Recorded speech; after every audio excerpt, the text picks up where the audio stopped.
जब हम किसी एक्सेलरेटिंग या rotating non inertial frame of reference से किसी वस्तु को देखते हैं तो हमें एक काल्पनिक बल महसूस होता है, जिसे छद्म बल या प्सूडो फोर्स कहते हैं। ये बल वास्तव में किसी वस्तु द्वारा लगाया नहीं जाता, बल्कि फ्रेम ऑफ रेफरेंस के त्वरण के कारण दिखाई देता है, और इसकी दिशा हमेशा फ्रेम ऑफ रेफरेंस के त्वरण की विपरीत दिशा में होती है। तो चलो इसके कुछ एग्जाम्पल देखते हैं। एक, घूमता हुआ झूला। जब आप किसी घूमने वाले झूले पर बैठते हैं तो आपको ऐसा लगता है कि कोई बल आपको बाहर की ओर धक्का दे रहा है। असल में कोई वास्तविक बल बाहर की ओर नहीं लग रहा होता। आपका शरीर अपनी जड़त्व या इनर्शिया के कारण सीधी रेखा में चलना चाहता है, लेकिन झूला आपको गोलाकार पथ में घुमाता है। झूले के साथ घूम रहे व्यक्ति को जो बाहर की ओर धक्का महसूस होता है, वही छद्म बल है।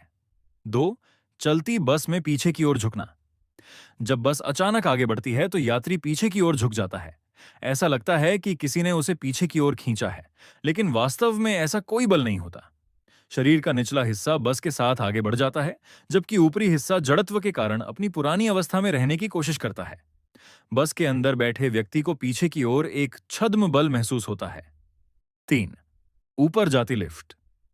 जब लिफ्ट ऊपर की ओर त्वरण के साथ चलती है तो आपको अपना वजन अधिक महसूस होता है।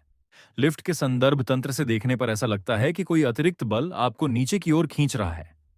यह नीचे की ओर महसूस होने वाला बल छद्म बल है, जो लिफ्ट के ऊपर की ओर त्वरण के विपरीत दिशा में कार्य करता है। एक और बात, संदर्भ तंत्र जितना तेजी से त्वरित होगा, छद्म बल उतना ही अधिक महसूस होगा, और छद्म बल हमेशा त्वरण की दिशा के विपरीत होता है।